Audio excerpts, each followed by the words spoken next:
तो आज हम लोग बात करते हैं सुश्रुत शारीर स्थान 1 से 10 का टेस्ट।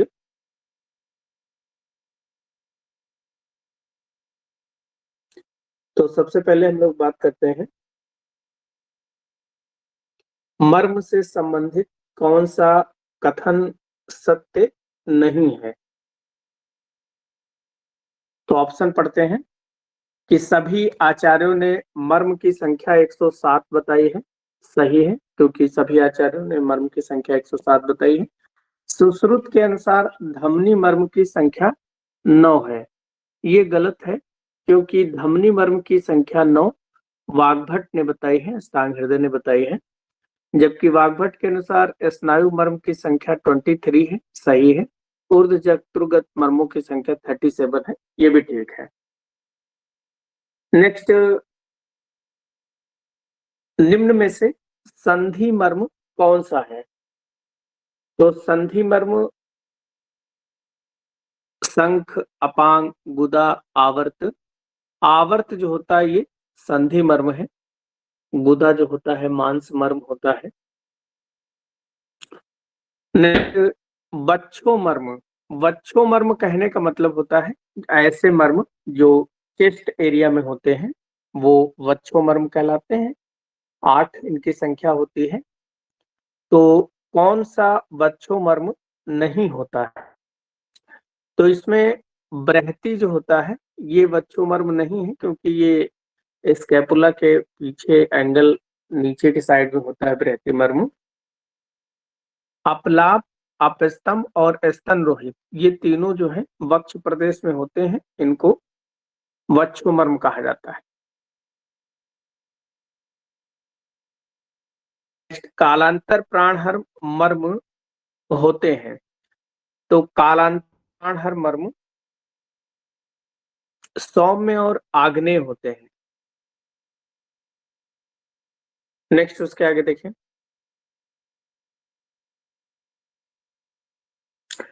तो कालांतर प्राणहर मर्म सौम्य और आग्नेय होते हैं, जबकि सध्या प्राणहर मर्म अग्नि गुण प्रधान होते हैं।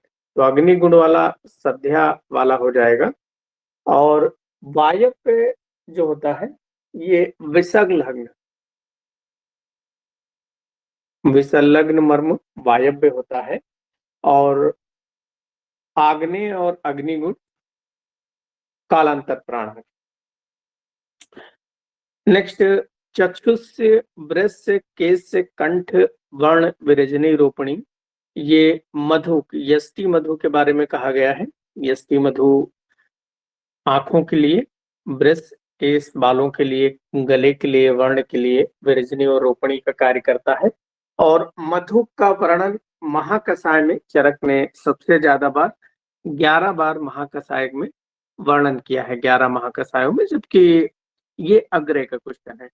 नेक्स्ट, कार्पल टनल सिंड्रोम, ये किस कारण से होता है। तो कार्पल टनल सिंड्रोम में एक तरीके से मीडियन नर्व के कारण से पैरालाइज हो जाता है आगे का जो हाथ होता है, तो वो carpal tunnel syndrome median nerve के कारण होता है। नेक्स्ट, ज्वाइंट बिटवीन माइलियस और इनकस, तो मिडिल लेयर में 3 हड्डियां पाई जाती हैं, माइलियस, इनकस और स्टिपिस। तो माइलियस और इनकस, इनके बीच में सैडल ज्वाइंट होता है। माइलियस, इनकस और स्टिपिस, स्टिपिस सबसे छोटी होती है, इनकस और स्टिपिस के बीच में बाल और सॉकेट ज्वाइंट होता है। नेक्स्ट है, सुश्रुत के अनुसार इंद्रियों की उत्पत्ति कैसे होती है। तो आयुर्वेद और सुश्रुत, चरक, सभी लोग इंद्रियों को भौतिक मानते हैं, लेकिन सांख्य दर्शन इंद्रियों को अहंकारिक मानता है।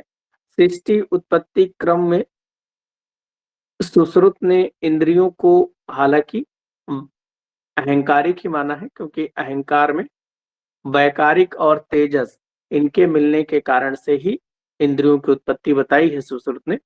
जबकि चरक ने पंच तन्मात्राओं से पंच महाभूत और उसके बाद में फिर इंद्रियों की उत्पत्ति बताई है, जो कि भौतिक है। लेकिन सुश्रुत, चरक और आयुर्वेद के अनुसार अगर देखा जाए तो इंद्रियां भौतिक होती हैं और उत्पत्ति क्रम में सुश्रुत ने इंद्रियों को अहंकारिक जैसा बताया, वैकारिक और तेजस, जबकि सांख्य दर्शन इंद्रियों को अहंकारिक मानता है।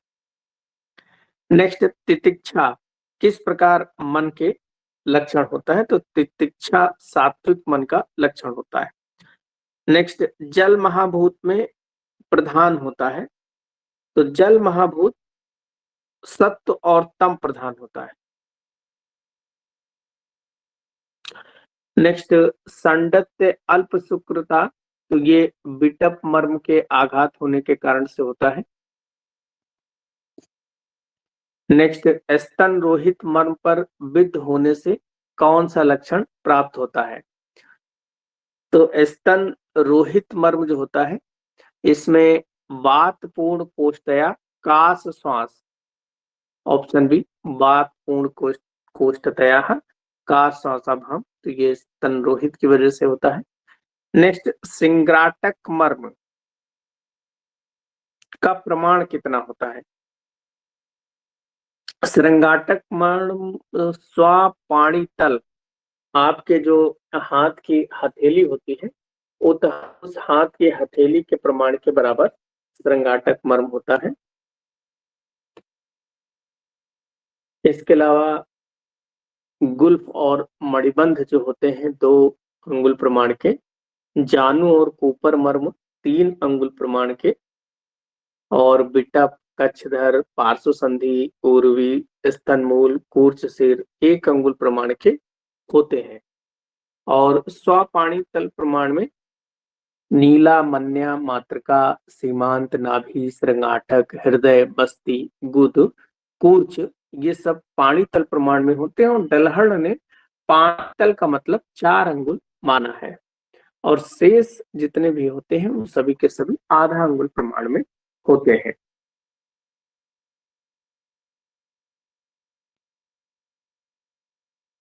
नेक्स्ट, उसके आगे देखें क्वेश्चन नंबर 12 ठीक है, 12 का डी होगा। लोहित से याद रखें, ये लोहित पूर्ण कोष्ठता होगा मेरे थे। ऑप्शन डी क्वेश्चन नंबर 12 का डी सही होगा। क्वेश्चन नंबर 12 में दोबारा से देखने, रोहित से याद रखें, लोहित, लोहित पूर्ण कोष्ठता चमृते, तो इसका डी सही होगा। नेक्स्ट, उसके आगे देखें, स्पर्श ज्ञान अधाकाय किस मर्म पर आघात का लक्षण है? तो अधाकाय, अधाकाय का मतलब है शरीर के नीचे वाले हिस्से का स्पर्श ज्ञान नष्ट हो जाए, तो ये किस मर्म के आघात का लक्षण है? तो ये कुकुंदर, कुकुंदर मर्म बटक एरिया में पाया जाता है, वहां पर आघात लगने से स्पर्श का ज्ञान हो जाता है अधाकाय में। यानी कि एक तरीके से देखा जाए तो ये सियाटिक नर्व का पैरालिसिस है। नेक्स्ट, उसके आगे देखें, अंध्यम किस स्रोतस विद्ध का लक्षण है? अंध मतलब अंधापन हो जाना, तो ये किस स्रोतस विद्ध का लक्षण है? तो अंधापन अन्न, अन्न व स्रोतस के लक्षण है। नेक्स्ट, स्याव अंगता किस स्रोतस विद्धि का लक्षण होता है? तो स्याव अंगता अंगों में स्यावता का आना, तो ये जब रक्त व स्रोतस विद्ध हो जाएगा, रक्त की कमी हो जाएगी तो अंगों में स्यावता आ जाएगी। नेक्स्ट, निम्न आर्तो व स्रोतस विद्धि का लक्षण नहीं है, तो आर्तो व स्रोतस में BAMS यानी कि बंध्या, आर्तोनास और मैथुन असहिष्णुता MS, तो इसमें बचा क्या? योनि नाश जो है वो आर्तो विद्ध स्रोतस का लक्षण नहीं होता है। नेक्स्ट, उसके आगे देखें, सुश्रुत ने अरिष्टागार किसे कहते हैं? तो सुश्रुत ने प्रसूता सूतिकागार को ही अरिष्टागार शब्द से परिभाषित किया है, तो 18 का सी सही होगा। नेक्स्ट, जागने वाली यानी कि प्रतबुद्धते कितनी धमनियां होती हैं जो आपको जागने के लिए मदद करती हैं, तो 2 धमनियां होती हैं जागने और सोने में। नेक्स्ट, स्वेद का अर्पण करने वाली धमनियों की संख्या कितनी होती है? जो स्वेद पसीने को बाहर शरीर से निकालती हैं, तो ये 8 धमनियां होती हैं स्वेद का अर्पण करने वाली। नेक्स्ट, पंच अभिभूतस्तु अथ पंचकृत पंच इंद्रिय, ये किसके संबंधित है? जो पांचों महाभूतों से पंच इंद्रियों द्वारा सभी कुछ उसमें 5-5 चीजें मिली होती हैं, तो ये धमनी होती हैं, ऑप्शन ए। नेक्स्ट, किस मर्म पर आघात होने से कुंठता आती है? तो कुंठता मतलब जो लूलापन होता है, हाथ लूला हो जाता है। तो हाथ अगर लूला होगा तो निश्चित रूप से वो मर्म कहाँ स्थित होगा? हाथ में स्थित होगा। तो वो हाथ में जो मर्म है, रिस्ट जॉइंट, मणिबंध। जैसे किसी का मणिबंध का पैरालिसिस हो जाए तो उसका हाथ जो है एकदम लटक जाता है, तो वही कुंठता, लूलापन। नेक्स्ट, सौदृष्टा से सिद्ध घृत यवागु का प्रयोग गर्भणी को किस महीने में इसका प्रयोग करना चाहिए? तो सौदृष्टा से सिद्ध यवागु सुश्रुत ने 6ठे महीने में बताया है।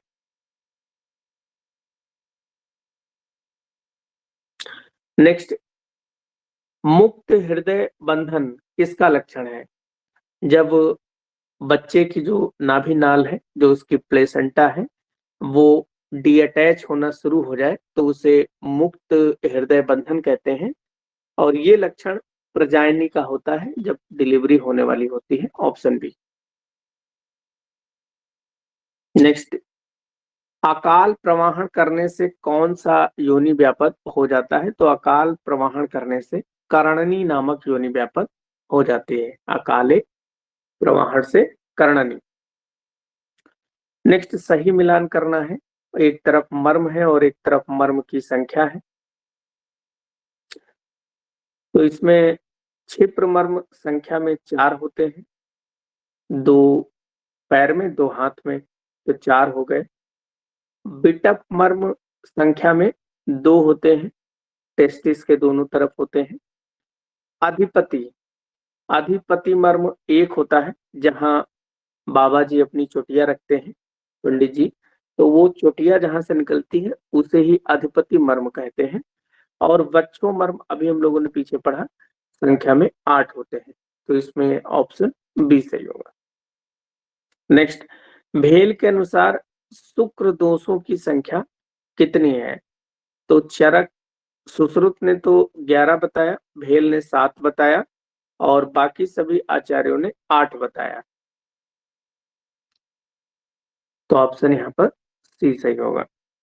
नेक्स्ट, वाग्भट के अनुसार पूई शुक्र दोष में कौन सा दोष है? तो वाग्भट ने केवल यही पूई वाला डिफरेंट बताया है, बाकी सब सुश्रुत जैसा बताया है। इसमें पूई दोष में रक्त पित्त बताया है वाग्भट ने, जबकि कफ पित्त बताया है सुश्रुत ने। नेक्स्ट, फिर से सही मिलान करना है, एक तरफ शुक्र दोष है और दूसरी तरफ उनकी चिकित्सा है। तो ग्रंथि वाला शुक्र दोष, तो इसके लिए मैंने बताया था कि ग्रंथि को जो है वो शॉट लगा के तोड़ना है, तो ग्रंथि का शॉट मारना है, तो सटी और प्लास से सिद्ध। फिर दूसरा है पूई दोष। पूई दोष में देखें तो इसमें परूसक और वट आदि से सिद्ध कृत देना है। पुरीस में हमको चित्रक और उसीर हिंगू आदि प्रयोग करनी है। और कोड़प गंधी में साल सारादि गण से सिद्ध घृत का प्रयोग करना है, तो ये ऑप्शन ए सही होगा।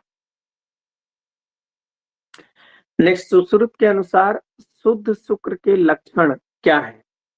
तो सुश्रुत ने शुद्ध शुक्र के लक्षण में तैल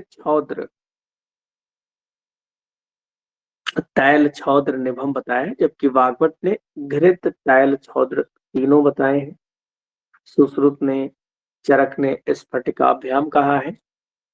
नेक्स्ट, भद्रश्री का क्वाथ, भद्रश्री चंदन का पर्याय होता है, तो चंदन का पर्याय, अब चंदन सुगंधित होता है, तो आर्तो दोष जो दुर्गंधित आएगा तो उसमें हम भद्रश्री का प्रयोग करेंगे, तो भद्रश्री चंदन का प्रयोग दुर्गंध युक्त आर्तों में, ऑप्शन सी। उसके आगे देखें, दाह प्रलाप पांडुत्तम तंद्रा किस रोग का लक्षण होता है? तो ये असरग दर का, दाह प्रलाप पांडु, ये असरग दर का लक्षण है। नेक्स्ट, क्षीण आर्तों की चिकित्सा में सुश्रुत ने संशोधन पर डलहन ने टीका कर संशोधन से अर्थ क्या लिया है? तो डलहन ने संशोधन से वमन का अर्थ लिया है, जबकि चक्रपाणि ने वमन और विरेचन दोनों बताया है। नेक्स्ट, यदि कोई ऋतुमती स्त्री ऋतु काल में अधिक तैल से अभ्यंग करती है तो उसकी संतान कैसी होगी? तो अगर तैल का प्रयोग बहुत ज्यादा करती है तो उसकी संतान कुष्ठ रोगी वाली होगी, ऑप्शन बी। नेक्स्ट, ऋतु काल के चतुर्थ दिन मैथुन होने से होने वाली संतान कैसी होगी?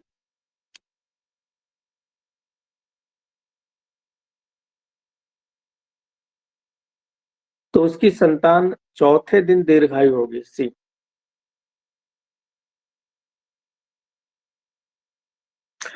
नेक्स्ट, उसके आगे देखें,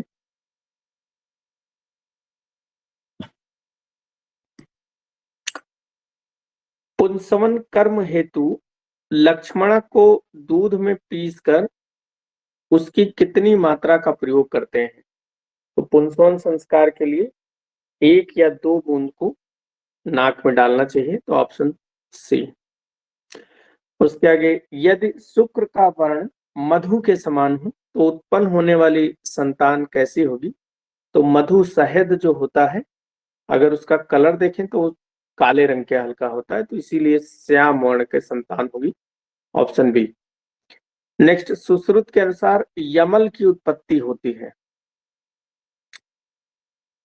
सुश्रुत ने यमल की उत्पत्ति में अधर्म और वात को कारण माना है, जबकि सारंगधर ने ईश्वर की इच्छा बताया है, जबकि चरक ने वात और पूर्व जन्म के कर्म बताया है। तो यहाँ पर ऑप्शन डी, ए और बी सही होगा। नेक्स्ट, माता पिता के अल्प शुक्र के कारण उत्पन्न नपुंसक कौन होता है?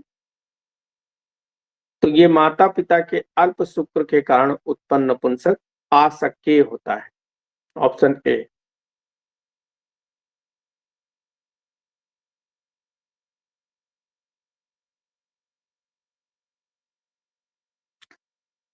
36 दोबारा से देख लें, 36 का डी सही होगा। 3 या 4 बूंद है, 1 या 2 नहीं है। 36 का डी 3 या 4 बूंद। नेक्स्ट, उसके आगे देखें, जब दो काम अभिभूत स्त्रियां आपस में मैथुन करती हैं तो किस प्रकार का गर्भ उत्पन्न होता है? तो अनास्थि गर्भ उत्पन्न होता है, जिसमें अस्थियां न हो। नेक्स्ट, सुश्रुत के अनुसार ऋतु काल कितने दिन का होता है? तो सुश्रुत ने ऋतु काल 12 दिन का बताया है, जबकि भाव प्रकाश ने 16 दिन का बताया है।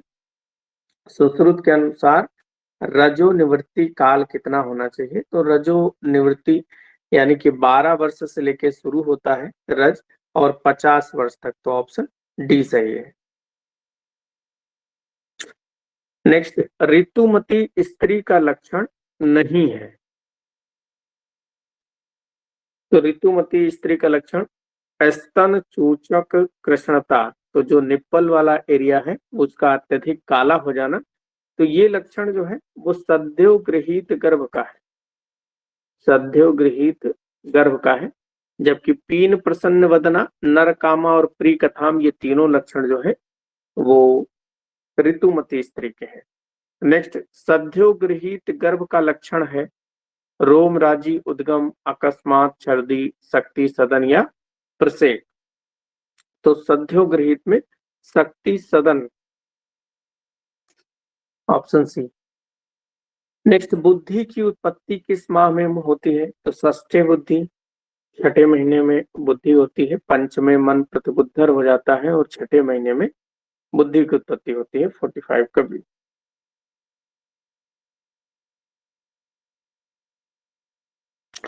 नेक्स्ट, उसके बाद देखें, अभिप्राय इंद्रिय अर्थेशु किस माह में गर्भ का लक्षण होता है? तो अभिप्राय इंद्रिय अर्थेषु, यानी कि जो माता इच्छा करती है वही इच्छा गर्भ की भी होती है। तो चौथे महीने में जब हृदय की उत्पत्ति हो जाती है 46 का ए, तो उस समय जो है जो माता की इच्छा है वही गर्भ की इच्छा मानकर उसको दव हृदय अवमानना नहीं करते हैं। तो ये चौथे महीने का लक्षण है।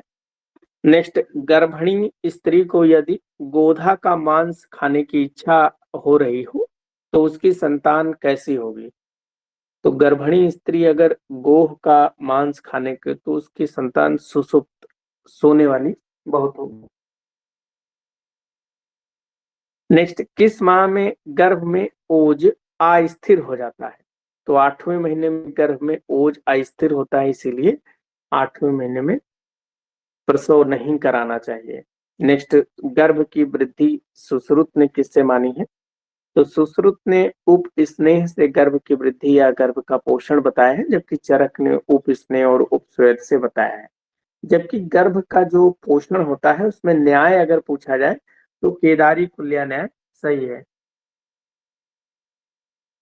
नेक्स्ट, सुभूति गौतम के अनुसार मध्य शरीर उत्पत्ति सबसे पहले होती है क्योंकि सर्वगात की उत्पत्ति उसी से होती है। तो असर्सन ये कहा गया है कि सुभूति गौतम ने ये बताया है कि मध्य शरीर सबसे पहले उत्पन्न होता है और उसका रीजन ये बताया है कि क्योंकि गात्र जो पूरा शरीर है वो उसी से उत्पन्न होता है। तो ये दोनों सही है और असर्सन सही है और उसका रीजन भी सही है, ऐसा ही उन्होंने बताया है। तो ऑप्शन सी सही है। नेक्स्ट, पार्श्वद्वय उन्नतम लक्षण गर्भिणी से उत्पन्न बालक, तो दोनों पार्श्व अगर उठे हुए हों तो ये किस, तो इसमें नपुंसक संतान होगी। दोनों पार्श्व अगर उठे हुए हों तो नपुंसक होगी। नेक्स्ट, क्लास किस त्वचा में होती है? तो क्लास जो होती है वो ताम्रा, क्योंकि मैंने इसको याद भी कराया था कि ताम्र जो होता है, ताम्रा वो क्लास का भेद भी होता है, इसीलिए ताम्रा त्वचा में ही क्लास होता है। नेक्स्ट, निम्न में से प्राण नहीं है सुश्रुत के अनुसार। सुश्रुत ने प्राण एकादश भी बताए हैं और द्वादश प्राण भी बताया है। तो अग्नि, तम, पांचों इंद्रिया ये सब प्राण में है, मन प्राण में नहीं है। तो ऑप्शन डी सही है। नेक्स्ट, नर्व एंडिंग्स किस त्वचा में होती हैं? तो जहां पर वेदना हो यानी कि वेदनी, वहीं पर नर्व एंडिंग्स होती हैं। नेक्स्ट, कला के बनने में उसका तक नहीं है। तो कला जब बनती है तो उसमें स्नायु, जरायु और श्लेष्मा ये तीनों होते हैं, रक्त नहीं होता है। Option A. नेक्स्ट, शिरा, स्नायु, धमनी, स्रोतस की शाखाएं किस कला में होती हैं? तो शिरा, धमनी, स्नायु इन सब की जो शाखाएं होती हैं वो मांस में होंगी, मांस धरा।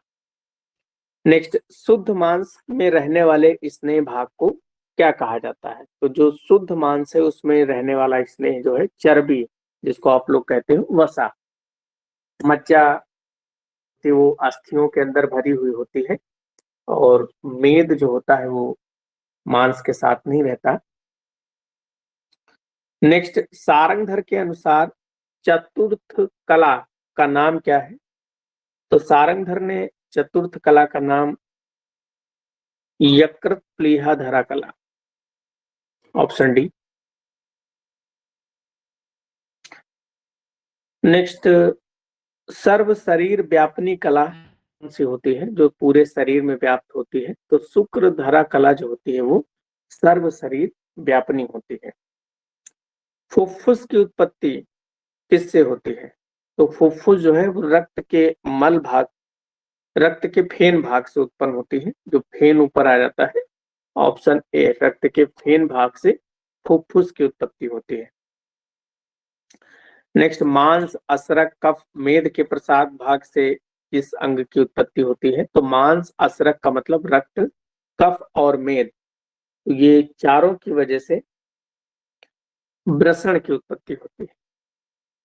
नेक्स्ट, अर्धरात्रि में आने वाली निद्रा, अर्धरात्रि में सत्व गुण प्रधान निद्रा आती है, ऑप्शन बी, योगियों को आती है। नेक्स्ट, निद्रा का प्रधान कारण सुश्रुत के अनुसार क्या होता है? तो सुश्रुत ने निद्रा का प्रधान या गर्यांश कारण स्वभाव को बताया है, क्योंकि निद्रा कफ और तम की वजह से होती है, आती है। नेक्स्ट, दिन में सोने से दोष प्रकोप सुश्रुत के अनुसार कौन सा दोष प्रकोप होता है? तो दिन में सोने से सुश्रुत ने त्रिदोष और अधर्म के बारे में बताया, जो कि पित्त और कफ, ये चरक ने बताया है। नेक्स्ट, इंद्रियार्थ बाधा, यानी कि इंद्रियों को उनके अर्थ को ग्रहण करने में बाधा उत्पन्न करने वाला जो कर्म होता है वो क्लम कहलाता है। क्लम का मतलब जब आपको बैठे बैठे ही थकान लग रही हो, किसी भी काम को करने में मन ना लग रहा हो, तो इंद्रियार्थ जो होते हैं, इंद्रियां अपने अर्थों को ग्रहण नहीं करती हैं। नेक्स्ट, मूर्छा में दोष प्रकोप कौन सा होता है? तो मूर्छा पिटी, पिटी मतलब कफ और सॉरी पित्त और तम, ऑप्शन डी। निद्रा कटी, कफ और तम होता है। और भ्रम में पीवीआर यानी कि पित्त, वात और रज जो होता है वो भ्रम में होता है।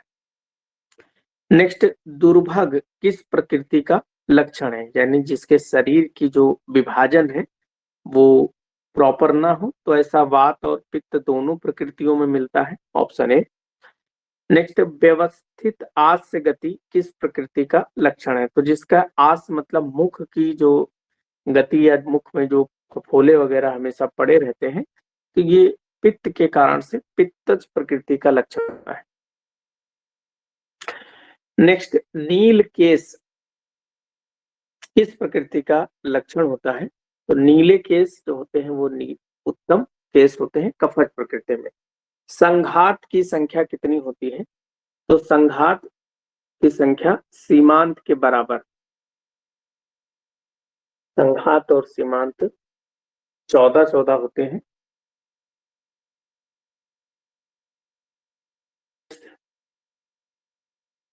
निम्न में से आशय क्या नहीं है? तो सुश्रुत ने क्या आशय में नहीं बताया है? आमाशय बताया है, मूत्राशय, कफाशय बताया है, स्तनाशय का वर्ण नहीं किया है।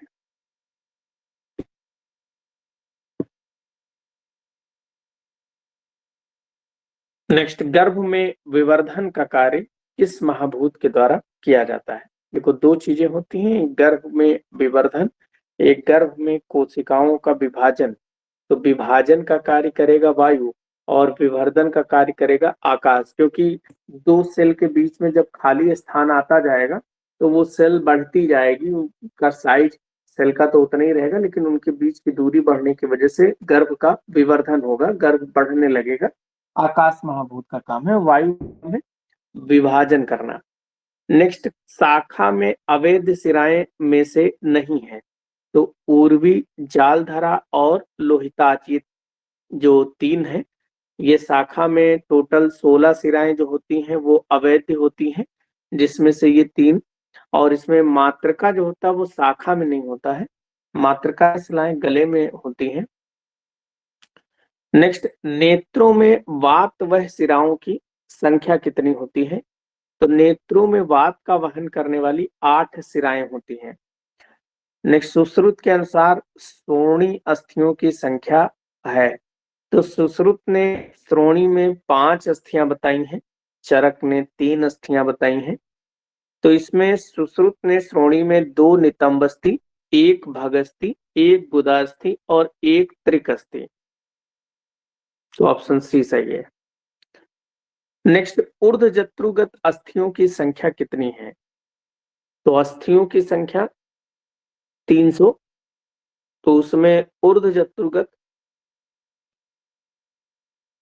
63 होती हैं, जबकि शाखाओं में 120 होती हैं। मध्य शरीर में 117 और 63 जो है ऊर्ध्वजत्रुगत होती है। नेक्स्ट, नेत्र आश्रित वर्तमंडल में कितनी संधियां होती हैं? तो नेत्र में वर्तमंडल जो होता है उसमें 2 संधियां होती हैं। नेक्स्ट, भग में किस प्रकार की संधि पाई जाती है? तो भग में सामुद्र नाम की संधि पाई जाती है। बस्ती में किस प्रकार के स्नायु पाए जाते हैं? तो बस्ती में आमाशय में सुषिर स्नायु पाए जाते हैं। नेक्स्ट, अष्टांग हृदय के अनुसार कोष्ठकांग की संख्या 11 है, इसमें से अधिक कोष्ठांग क्या माना है उन्होंने? तो नाभि, क्लोम या डिम्ब। तो उन्होंने सभी नाभि, क्लोम और डिम्ब ये अधिक माना है। नेक्स्ट, मूर्धा में स्नायुओं की संख्या यानी सिर में स्नायुओं की संख्या 34 होती है। स्नायु 900 होते हैं, शाखाओं में ही 600 होते हैं, ऊर्ध्वजत्रुगत 34 होते हैं, 264 मध्य शरीर में होते हैं। नेक्स्ट देखें, शुक्र आर्तो प्रवेशनी पेशियां स्त्रियों में शुक्र को, क्योंकि स्त्रियों में 20 पेशियां अधिक होती हैं, जिसमें से 3 पेशियां जो होती हैं वो शुक्र आर्तो प्रवेशनी होती हैं। 5-5 पेशियां दोनों स्तनों में होती हैं, बाकी 3 शुक्र आर्तो प्रवेशनी, इसके अलावा योनि छिद्र पर भी होती है। नेक्स्ट, सुमेलित करना है। एक तरफ है सेवनी और एक तरफ है संधि और दूसरी तरफ वो संधि कहाँ पाई जाती है? तो इसमें तुन्न सेवनी, तो सीने का काम तो कपाल में होता है, सिर में जो सूचर्स होते हैं वहां पर तुन्न सेवनी है। मंडल वाला कहाँ होगा? तो मंडल वाला होगा आपका नाना मंडल, यानी कि मंडल हृदय में होगा, हृदय से चिपका लो तो हृदय में होगा। शंखावर्त, शंखावर्त श्रृंगाटक मर्म में होता है और उलूखल जो होता है वो वंक्षण में होता है। तो ऐसा ऑप्शन डी है। नेक्स्ट, कृमि आशय का वर्णन। सबसे पहले काश्यप ने कृमि आशय के बारे में बताया। रोहिणी वर्ण किस प्रकार की शिराओं का वर्ण होता है? तो रोहिणी वर्ण तो रक्तज शिराओं का होगा, क्योंकि रोहिणी का फल भी लाल होता है। नेक्स्ट, सूतिका यदि मिथ्याचार करती है तो उसकी व्याधियां होंगी। तो सूतिका की व्याधियां वैसे ही कृच्छ साध्य होती हैं और असाध्य होती हैं। जब सूतिका मिथ्याचार करती है तो उसकी व्याधियां कृच्छ साध्य हो जाती है। अब तर्पण करेगी तो उसकी व्याधियां असाध्य हो जाएंगी। नेक्स्ट, मक्कल सूल की चिकित्सा में प्रयोग नहीं करते हैं सुश्रुत के अनुसार। तो मक्कल सूल में वीरत्वादि गण का प्रयोग करते हैं, पिप्पल्यादि चूर्ण और सुरामंड का प्रयोग करते हैं, स्वच्छ अरिष्ट का पान भी कराते हैं, सूतिका दशमूल का प्रयोग नहीं करते हैं। तो यही ऑप्शन सही है। इसके अलावा यौछार वगैरह का प्रयोग करते हैं, वीरत्वर्यादि गण वरुणादि गण का प्रयोग करते हैं। नेक्स्ट, रसांजन विशेष रूप से पान तथा लेप के लिए प्रयोग करते हैं। तो रसांजन का प्रयोग बच्चों में मुख्य रूप से अगर उनकी गुदा में पाक हो जाए तो वहां पर प्रयोग करते हैं, ऑप्शन सी। नेक्स्ट, क्षीरप बालकों में घृत का प्रयोग कितना करते हैं? तो क्षीरप बालकों में सिद्धार्थक आदि से सिद्ध घृत का प्रयोग करते हैं। नेक्स्ट, वाग्भट के अनुसार स्त्री दुग्ध के अभाव में कौन सा दुग्ध प्रयोग करना चाहिए? तो वाग्भट ने स्त्री दुग्ध के अभाव में लघु पंचमूल या अहस्य पंचमूल से सिद्ध बकरी का दूध प्रयोग करना चाहिए, ऑप्शन बी। नेक्स्ट, गर्भ व्यवस्थित होने पर प्रयोग करते हैं। तो गर्भ व्यवस्थित यानी कि जब स्थित स्थापित हो जाए, कंसीव हो जाए, तो उस समय हमें उदुम्बर सलाटू यानी गूलर के जो नई पत्तियां हैं उनसे सिद्ध किए गए गाय का दुग्ध का प्रयोग करना चाहिए।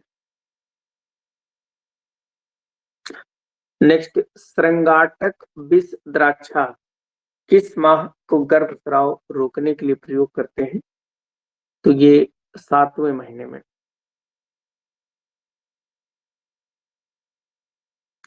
नेक्स्ट, काश्यप के अनुसार 6ठे मास तक स्वर्ण प्राशन कराने वाला बालक श्रुतधर हो जाता है। Option D. 1 महीने में मेधावी हो जाएगा, 6 महीने में श्रुतधर हो जाएगा। तो यही काम अगर आपके माता पिता ने करा दिया होता तो इतना रटना नहीं पड़ता। आज एक बार बस मैं बोलता, आप लोग सुन के काम सही हो जाता, लेकिन आपने स्वर्ण प्राशन किया ही नहीं। नेक्स्ट, यदि कोई बच्चा स्तनपान करता हो, उसे कफज ज्वर हो जाए तो उसे कितने दिन तक घृतपान नहीं कराएंगे? तो अगर कफज ज्वर हो जाए उसे और स्तनपान भी करता हो तो ऐसे स्थिति में उसे 3 दिन तक घृतपान नहीं कराएंगे। नेक्स्ट, अपरापातन के लिए सिद्धार्थक तैल का प्रयोग करते हैं, जबकि सिद्धार्थक घृत और सिद्धार्थक उन्माद में है और सिद्धार्थक स्नान कुष्ठ में है। सिद्धार्थक स्नान में सिद्धार्थक नहीं है। नेक्स्ट, प्राण व स्रोतस विद्ध का लक्षण नहीं है, तो प्राण व स्रोतस में विमनम, बेपत, भ्रमण इस सब मिलता, आनाह नहीं मिलता है।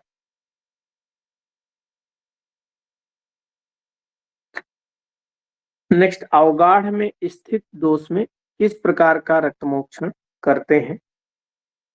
अवगाढ़ है जलौका, तो इसमें जलौका लगाते हैं। Option D. नेक्स्ट, शिरावेद में यदि शस्त्र चतुर्भाग को प्राप्त है तो उसे क्या कहते हैं? शस्त्र शिरावेद कर रहे हैं, चतुर्भाग मतलब उस वेन में जहां पर आपको पंचर करना है उसके नीचे भी निकल जाए तो उसे पूड़िता कहते हैं।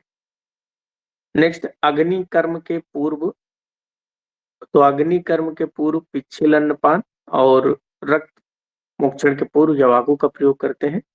नेक्स्ट, योनि की आकृति किस प्रकार की होती है? तो शंख नाभि की आकृति की योनि की आकृति होती है और रोहित मस मुख के आकार, गर्भाशय होता है, जबकि योनि शंख नाभि के आकार की होती है और गर्भ के तीसरे आवर्त में स्थित होती है। तो ये केवल सुश्रुत शारीर के थे। कल जो आगध तंत्र होगा उसमें सबका चरक का विष वाला चिकित्सा और सुश्रुत के कल्प स्थान के क्वेश्चन आपको मिलेंगे। चलो आज इतना ही।